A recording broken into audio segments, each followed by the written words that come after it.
Mediocridade em um espadachim aceitável. Claro, a eficácia da versão dele estava longe de se comparar ao original. Em termos de qualidade, era mais como uma imitação barata. Mas para colocar um corpo tão maltratado de pé novamente, não havia remédio melhor agora. Ele teve sorte. Quando a turbulência mais tarde engolfou o Império, a Guilda dos Alquimistas foi a primeira a arder. A receita do néctar, que havia abalado o equilíbrio de poder, foi considerada perigosa demais e por isso destruída. Então ele conseguiu recriar algo parecido, reunindo cada pedaço de informação disponível. Claro, a maioria morria de efeitos colaterais durante o experimento, mas ele afastou esse pensamento, decidindo parar de enrolar, e experimentou o elixir, pensando que o que importava era o que aconteceria a seguir. O resultado da conversão do poder da natureza em força própria de uma pessoa. Mana. A qualidade e o poder que se pode extrair variam drasticamente dependendo de quão bem a circulação acontece. O processo de distribuir e devolver mana por todo o corpo. Agora ele usava o poder do néctar para forçar a abertura dos canais bloqueados daquele corpo. Mas mesmo com os canais abertos, o que estava realmente acontecendo? Não havia resistência no corpo, nenhuma dor que inevitavelmente ocorre ao absorver mana. Pelo contrário,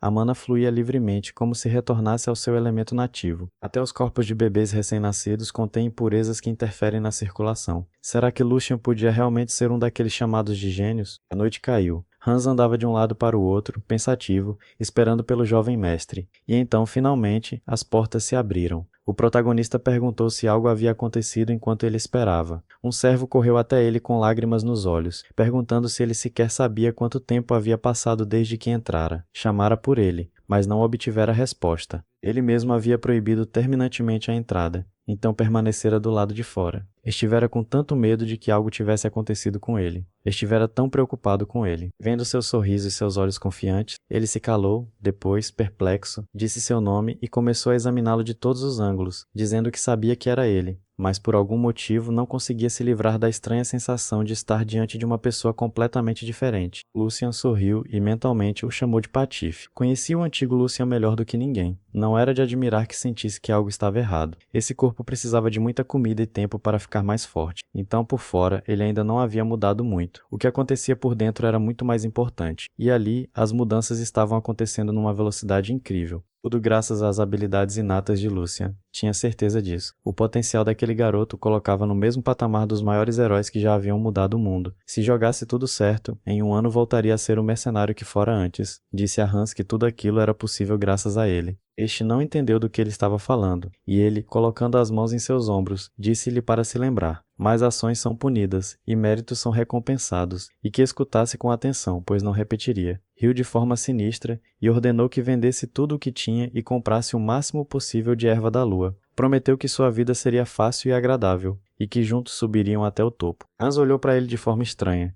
e o protagonista pensou, com um sorriso, que era inveja. Em sua época, era difícil encontrar aristocratas assim. Uma semana depois, os dois foram para a floresta. Lucian sorriu e pensou como aquilo era abençoado. Será que a vida podia mesmo ser tão simples assim? Um jantar suntuoso sempre no horário certo, os quartos impecavelmente limpos, e ele não levantara um dedo sequer. Até faziam sua cama para ele, embora antes ele passasse fome o tempo todo. Graças a isso, conseguia se concentrar totalmente em sua recuperação e também pensar no que o incomodava. Tirou um pedaço de papel do bolso. Nele, havia se desenhado quando ainda era um mercenário chamado Jake. Perguntou ao capitão sobre isso, e ele disse que ninguém nem remotamente parecido com ele jamais havia sido contratado para a guarda. Algum estranho agora ocupava seu antigo posto, mas talvez fosse até melhor assim. Esse encontro só lhe traria uma dor de cabeça extra, e ele ainda não estava pronto para ver seu antigo eu. Provavelmente arderia de vergonha. Hans o chamou e perguntou, incerto. Ele realmente ia até lá? Ele disse que nunca mais poria os pés no campo de treinamento. Perguntou, confuso,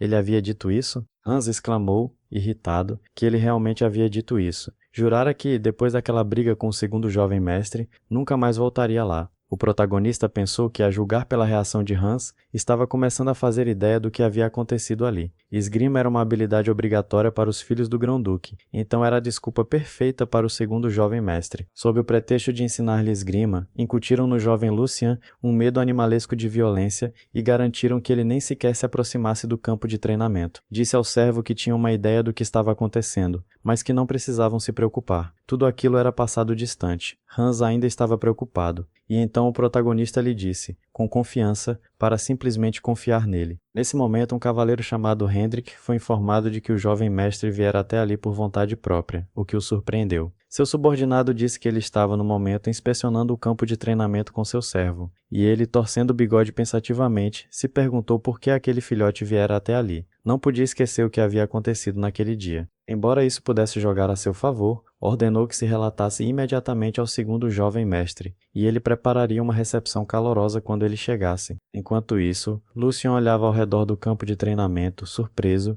e pensou que esperava por essa virada, mas ela superava todas as suas expectativas. Não só estava cheio de armas excelentes que não quebrariam com um par de golpes, como também havia bastante espaço para qualquer manobra. E toda essa riqueza pertencia a apenas uma pessoa. Se pudesse treinar em um lugar assim, talvez pudesse salvar mais de seus homens. Esse pensamento o deixou ligeiramente melancólico, mas logo foi distraído pela voz de um cavaleiro que se aproximava deles. Hendrik disse que seus olhos não o haviam enganado. Era mesmo o terceiro jovem mestre. Que surpresa, ele nem havia acreditado na notícia a princípio. Ainda se lembrava de como, um ano atrás, durante o treinamento com o Lord George, ele fugira dali com medo, sem sequer se atrever a olhar para trás, fora exatamente como um cordeiro fugindo de um lobo. Aparentemente era por isso que ainda tremia de medo à vista daquele lugar, já que ele arrastara um servo para o santuário sagrado dos guerreiros fazia tempo que não se viam. Lembrava-se de como, um ano atrás, corrigira pessoalmente sua postura junto com o segundo jovem mestre. Se, é claro, ele não tivesse esquecido disso. Lembrava-se de como ele tremia de medo, mas só gostava disso, e disse que fora um tempo glorioso. O protagonista riu baixinho diante dessas palavras e pensou que ele era mesmo insolente. Um cavaleiro é a personificação da honra e da lealdade. Em regra, vem de famílias nobres. Desde jovens, passam por rigoroso treinamento de combate e são ensinados etiqueta, e só depois de acumular méritos suficientes no campo de batalha recebem o título de cavaleiro. No fim, não são diferentes de cães de guarda com coleiras caras. Ou é o que dizem, que os senhores com muro de riquezas e honras são obrigados a respeitar o portador de sangue nobre, mas esse aqui ousava se comportar com tamanha insolência. Aparentemente, a posição precária de Lucien tinha algo a ver com isso, mas ainda assim ele era apenas o cão de George, e só se tornara tão dissoluto porque se sentia apoiado. Se pudesse, lhe daria um treinamento infernal. Já imaginava jogando facas nele, mas se fizesse isso, o arquiduque não o perdoaria. De qualquer forma, os cavaleiros eram a principal força de combate de sua família. Punições sem procedimentos oficiais só criariam tensão desnecessária na relação entre senhor e vassalos. Ainda é cedo. A hora não chegou. Disse-lhe que era tolice evitar o campo de treinamento por causa de assuntos passados. Dali em diante pretendia vir ali com frequência. Como dissera, um ano inteiro já havia se passado. Não deveriam recuperar o tempo perdido? O cavaleiro riu diante de suas palavras e disse que era tarde demais, já que ele afirmava querer aprender esgrima.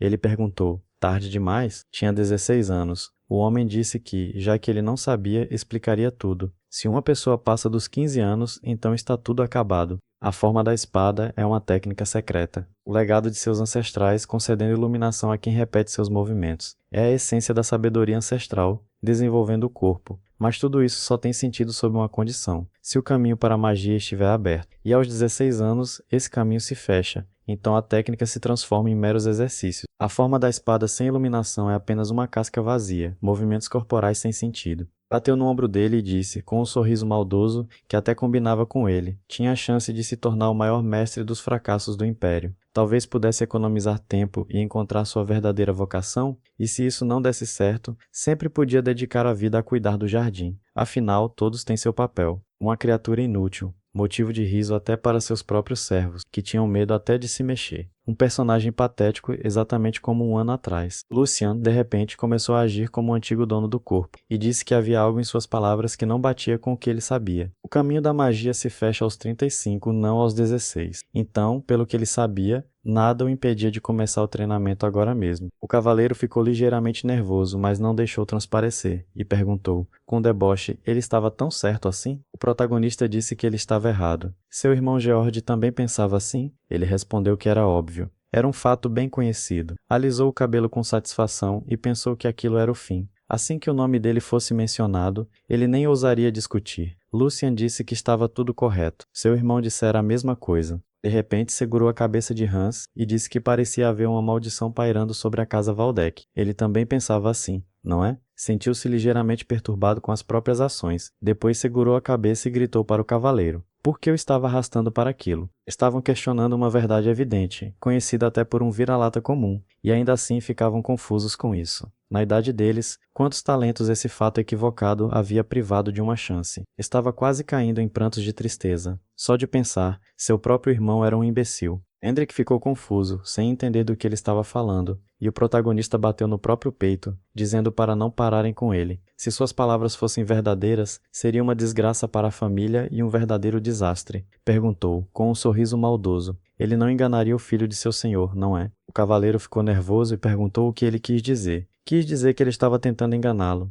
Lúcia pediu que ele esquecesse o que acabara de dizer. Simplesmente soltara algo idiota porque não podia acreditar no que ouvia. Um cavaleiro da casa Waldeck jamais se rebaixaria tanto, não é? Ele respondeu, nervoso, que claro que não, e se aproximou dele, dizendo que era isso que pensava. Então também não podiam simplesmente fingir que não viam. Ele sorriu com escárnio, pensando que lhe mostraria o que acontece quando se solta demais a língua, e disse que ele claramente não entendia o quão sério aquilo era. Se simplesmente quisesse humilhá-lo, teria deixado passar por um ouvido e sair pelo outro. E então levantou a voz e teatralmente abriu os braços, dizendo que não só os cavaleiros, mas todos ali o olhavam com desdém. A culpa era dele, por esquecer seu dever e desperdiçar tempo. Mas alguém podia repreendê-lo por isso, mas não era esse o ponto agora. Se ele, um cavaleiro e seu irmão, o pilar da casa ducal, estavam privando-os de lutadores talentosos por causa de informações falsas, então não podia fechar os olhos para isso. Isso minaria o poderio militar dos cavaleiros Waldeck e colocaria em risco a segurança de seus súditos, o alicerce de seu bem-estar, e esse era um risco enorme. O servo ficou tão comovido com suas palavras que lágrimas brotaram em seus olhos, e o protagonista declarou que, como portador do nome Waldeck, era natural que estivesse furioso. Sentiu orgulho de como havia dito tudo com tanta eloquência,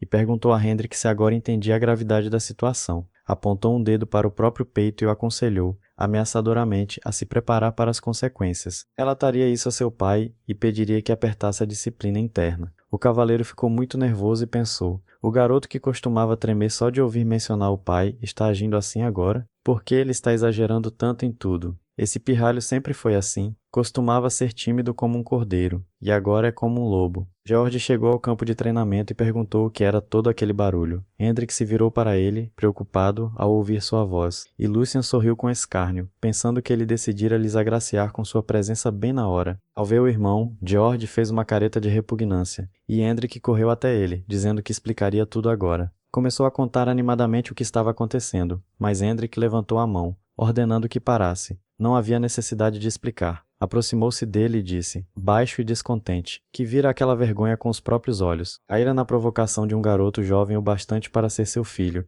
e estava profundamente decepcionado com isso, e que colocasse uma expressão mais simples no rosto, a menos, é claro, que quisesse envergonhá-lo ainda mais. Lançou um olhar ao irmão. Hans, nesse momento, se escondeu atrás de Lucien e perguntou, nervoso, o que deveriam fazer. Ele parecia furioso. Observou, com escárnio, que a expressão em seu rosto estava perfeita. O segundo filho da família Waldeck, George, desde que desistira de se encontrar, tudo o que fazia era descontar nos servos à noite, e ele era um verdadeiro aristocrata. Só tinha um ego inflado e um caráter histérico e desagradável. E o mais importante era vingativo. Assim que considerava alguém inútil, soltava todos os cães sobre o pobre coitado e o expulsava. Na verdade, isso até jogava a seu favor. Cumprimentou o irmão com um sorriso e disse que, pelo que via, ele estava indo bem. George observou que ele era mesmo um garoto cabeça dura. Fosse lá o que tivesse dito a Sir Hendrik, ele vira tudo do começo ao fim. Ousara manchar a honra da casa Waldeck. O protagonista perguntou, confuso. Quando ele havia manchado a honra deles, podia ser mais específico? George disse que Sir Hendrik já havia recuado fazia tempo, e que, se houver um mal-entendido,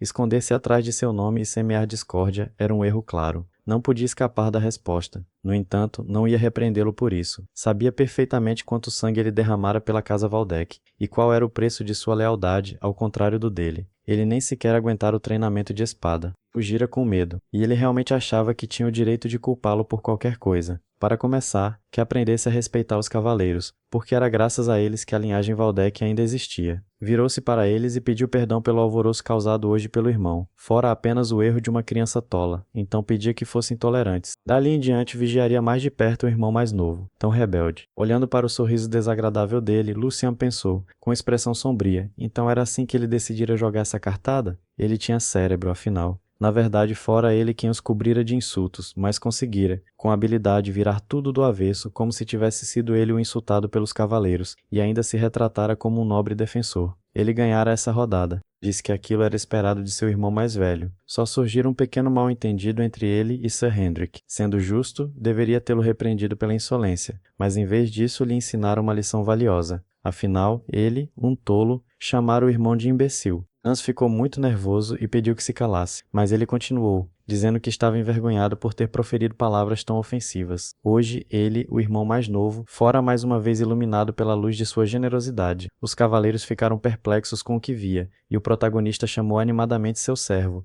dizendo que precisavam anotar imediatamente a sabedoria de seu irmão. Papel não servia, que preparasse a melhor seda. Assim, decidiu usar isso para apagar a imagem do fraco Lucien e gravar-se na memória de todos ali. Não mais o antigo terceiro filho, então a insignificância já não existia. Disse a Jordi que agora ele tinha que ir embora, e acrescentou, baixinho, que não havia razão para ambos ficarem ali. Jordi disse, furioso, que ele não respeitava absolutamente ninguém. Ele acha que pode simplesmente ir embora? Perguntou ele em resposta. Ele esqueceu? Seu pai não tirara os olhos dele ultimamente. Ele não tinha nada a perder, mas ele tinha. Jordi permaneceu em silêncio, e ele, dizendo que consideraria isso um consentimento, pegou seu servo e se despediu do irmão. Depois disso, sussurrou para ele apressar o passo. Precisavam sair dali. Enquanto isso, Hendrik se aproximou de Jordi hesitante e perguntou, será que realmente iam deixá-lo escapar assim tão fácil? Ele permaneceu em silêncio, encarando furiosamente as costas de Lucien. Enquanto isso, eles deixaram o campo de treinamento, e Hans, olhando nervosamente para trás em direção ao prédio,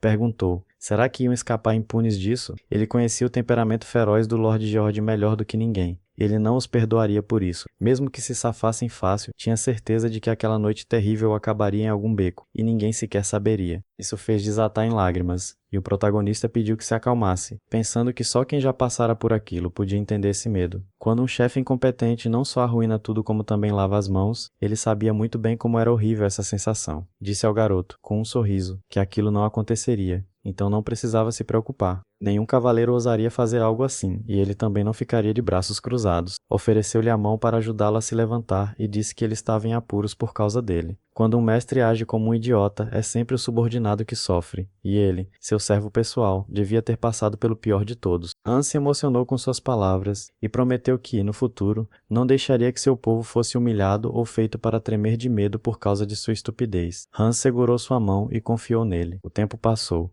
Lucien andava furiosamente pelo corredor e pensou que desde aquele incidente no campo de treinamento já havia adivinhado tudo. Por que tudo estava tão quieto? O Jordi que ele conhecia não era do tipo que ficava parado, aceitando as coisas, mas agora sabia de tudo. Ele estivera tramando essa sujeira mesquinha pelas suas costas. Apertou o relatório do orçamento no punho, com raiva, e exclamou, ele faz ideia de quanto tempo esperei por esse dia. Hans também concordou com ele. Não há como deixá-lo se safar dessa. O protagonista perguntou, ele está pronto, não é? Ele socou o ar com confiança, confirmando isso, e ele gritou, com raiva, como ousam mexer no meu dinheiro? E Hans acrescentou que também haviam mexido em seu pagamento mensal. Tudo começou com o relatório de orçamento que Lucien recebeu naquele dia. Era o dia em que sua conta deveria ser reabastecida, para que pudesse comprar tudo o que precisava. Era assim que deveria ser. Mas quando viu o relatório, ficou chocado. Sua mesada fora cortada em 75% e o salário mensal de Hans fora cortado em 30%. Então percebeu que esse segundo filho havia invadido seu dinheiro através da governanta que designara para sua ala. Desvio de fundos era um crime grave na sociedade nobre, pelo qual se podia até ser executado. E ainda assim ele conseguira tramar algo tão absurdo, porque cedera a uma fraqueza, da qual depois se aproveitaram. Após a morte da terceira senhora, mãe de Lucien, ele entregara a administração de seu orçamento a outra pessoa, a antiga governanta chamada Dana, que o servira fielmente por muitos anos, e não aquela garota Reles. Foi até ela, e ela disse, com um sorriso, que o via pessoalmente pela primeira vez. Tinha prazer em conhecê-lo. Seu nome era Jenny. Era a nova governanta, nomeada para substituir Lady Dana. Quisera se apresentar a ele logo após a nomeação, mas naquela época ele não estava nem um pouco disposto a sair do quarto. Então ele finalmente terminara suas longas divagações. Hans ficou indignado com a insolência dela e ordenou que cuidasse do tom ao falar com o jovem mestre, mas o protagonista pediu que se acalmasse. Ela tinha parte da razão. Não iriam brigar por ninharias hoje. Havia coisas mais importantes a fazer. Disse a governanta que iria direto ao ponto. Fora ela quem elaborara o orçamento, não é mesmo? Mostrou-lhe o relatório, e ela riu baixinho. Depois perguntou, então era por isso que a chamara? Isso mesmo, fora ela quem elaborara o orçamento. Disseram-lhe que ele delegara autoridade à antiga governanta, então simplesmente fazia o trabalho conforme instruída, mas tinha que admitir que ficara um pouco surpresa. Ele a estava interrogando quando ela só estava fazendo seu trabalho conscienciosamente. Ele deveria ter feito isso ele mesmo desde o início.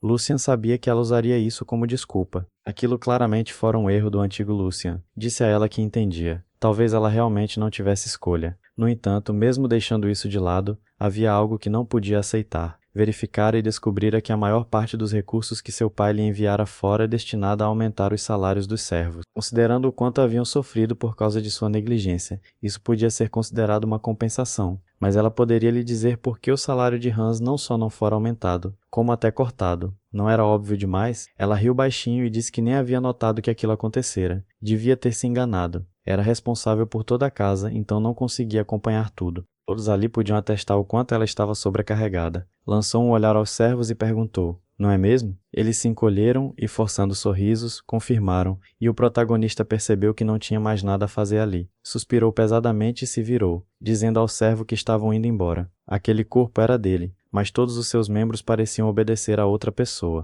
Mas antes de sair, disse à governanta que faria uma última pergunta, e que ela deveria responder com cuidado. Ela sabia quem era seu verdadeiro senhor. Ela respondeu com um sorriso de escárnio que deveria perguntar isso primeiro ao jovem mestre George. Lucian sabia que, para sobreviver, teria que se livrar da podridão, que era exatamente a situação em que se encontrava agora. Então, naquela noite foram até a taverna. Hans ficou perplexo e perguntou: "Ele não dissera que ia pescar hoje para relaxar? Então por que estavam ali?" O protagonista olhou para os homens lutando no ringue e as pessoas apostando neles, e perguntou, com escárnio, será que ele não sentia? Era ali que as pessoas importantes se reuniam. Aproximou-se do balcão, e o homem disse que aquele não era lugar para moleques como ele frequentarem. Devia seguir seu conselho e sair enquanto ele ainda estava sendo gentil. Lucian colocou uma bolsa de moedas na mesa e perguntou que tipo de taverna era aquela, onde o barman era tão exigente com seus clientes. Tirou o capuz e perguntou se ele havia confundido algo. Havia várias razões pelas quais ainda não havia acabado com a governanta. Primeiro, ela não era apenas a governanta. Era filha da ama que criara George desde o berço. Se a tocasse, se meteria em ainda mais problemas. O lado de Lucian estava em completa desordem, pior ainda do que ele pensava. E se a situação estava tão ruim, a solução tinha que estar à altura. E finalmente o Grão-Duque simplesmente não podia deixar de saber disso. Em outras palavras, limpar essa bagunça era provavelmente mais um teste, então teria que mostrar-lhe seu valor. Assim que mostrou as moedas ao barman, este começou a se comportar de forma mais educada com ele e o sentou à mesa de jogo. Pegou as cartas e pensou que também podia ganhar algum dinheiro ali. O tempo passou, venceu outra pessoa, e todos se aglomeraram ao redor da mesa, observando Lucian com interesse. O homem ficou chocado por ter perdido, e o protagonista perguntou: "Só isso?" Seu interesse acabara de despertar. Talvez devesse ficar, e jogariam mais uma partida. Ele recusou, com medo de perder ainda mais dinheiro. E Hans, olhando para aquela pilha de fichas, segurou a cabeça e perguntou, chocado, quando ele sequer aprendera a jogar assim. Lucian, com calma, jogou os pés sobre a mesa e chamou o próximo jogador. Será que realmente ninguém conseguia vencê-lo? Viera até ali por causa dos boatos, mas era só isso que sabiam fazer? Pensou que, já que ganhara tanto dinheiro,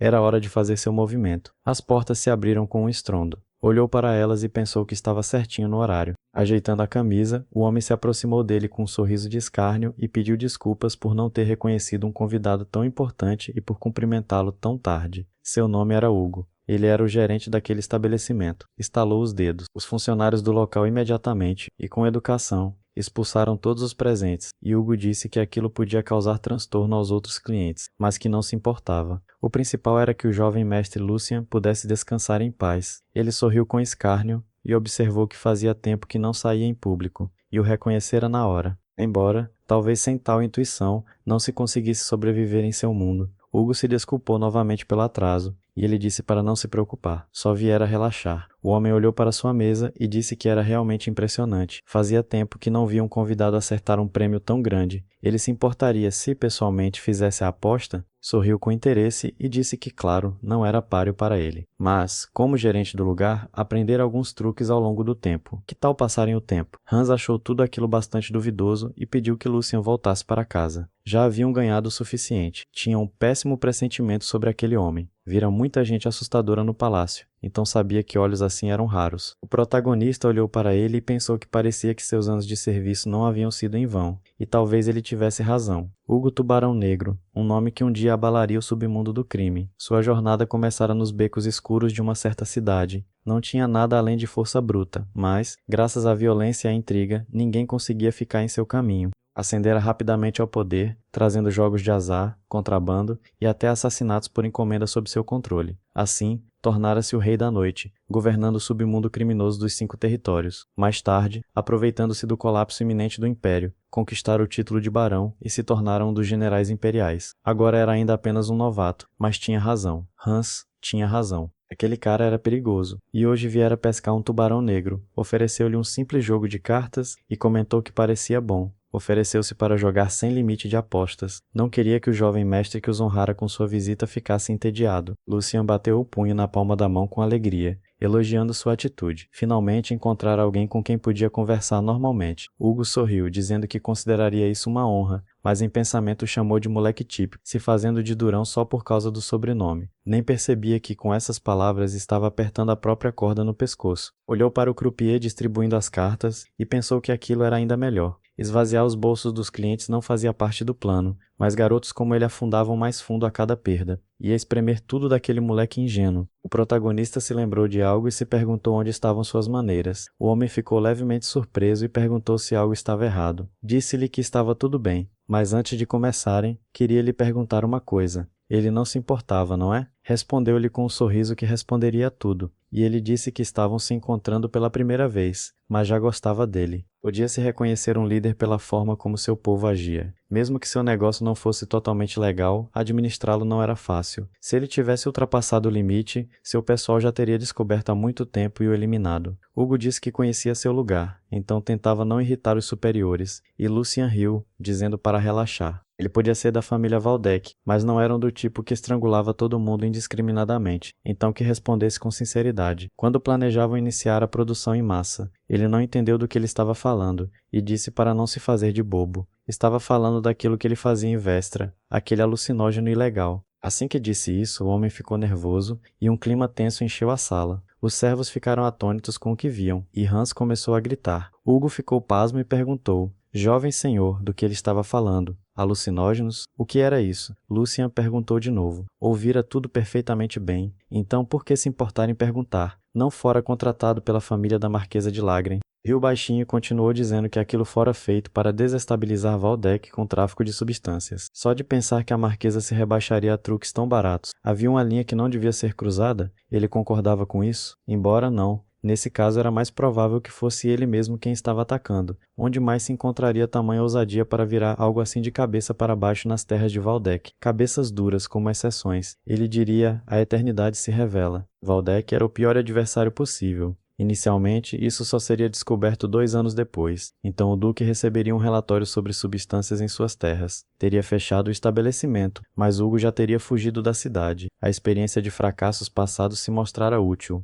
Hugo se curvou e disse que era algum tipo de mal-entendido. Era apenas um pequeno mercador, contando moedas em sua loja. Como poderia vender algo assim? Todo o seu corpo tremia, e ele gritou que pessoas invejosas provavelmente haviam espalhado um boato sujo sobre ele. Que lhe desse uma chance, e ele mesmo encontraria quem espalhara aquilo. E agora Lucian perguntou de novo. Ele estava dizendo que era um boato falso, não é? Então o ricinil que ele administrava não passava de um comum. E a passagem subterrânea embaixo dele era simplesmente uma saída dos fundos do palácio. Perguntaria uma última vez em que estágio estava o plano dele. Hugo ficou atônito de horror e se perguntou se ele realmente sabia sobre a loja falsa e a passagem secreta. Se sabia tanto, não valia a pena fazer desculpas. Então talvez devesse matá-lo? Aquele moleque nobre, desprotegido, podia ser liquidado com um único golpe. Um dos garçons segurou sua arma e Lucian disse para pensar bem antes de se mexer. Hans tremeu e chorou de medo, e Lucian continuou dizendo que a vida dele estava em jogo. Devia ter mais cuidado, considerando como havia ascendido.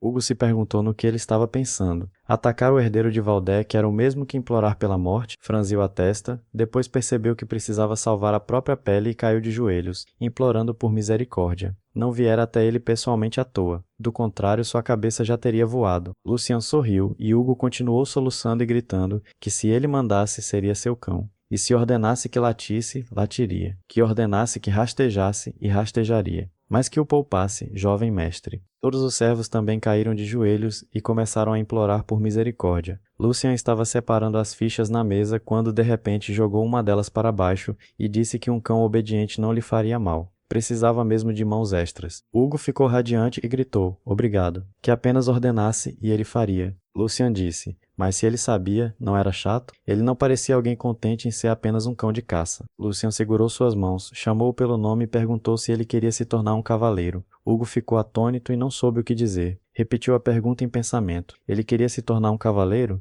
Sonhara com isso como um louco, certa vez, mas no fim tivera que ceder porque, com o tempo, a realidade colocara tudo em seu devido lugar. Não importava quanto treinasse e quanto arriscasse a vida por seu senhor. No fim, continuava sendo apenas uma ferramenta útil para a nobreza. Afinal, seu nascimento humilde não podia ser mudado, não importava o que fizesse. Então, ele queria se tornar um cavaleiro. Começou a se jogar no chão de novo, percebendo que venderia a própria alma só para se tornar um, e perguntou: será que realmente podia fazer isso? Lucian jurou pela honra da família Waldeck. Se tivesse honra e dignidade suficientes para não se envergonhar de si mesmo, seu status não seria um obstáculo. Hugo não gostaria de viver como um ser humano em vez de uma ferramenta? Hugo lançou-lhe um olhar furtivo, esperançoso.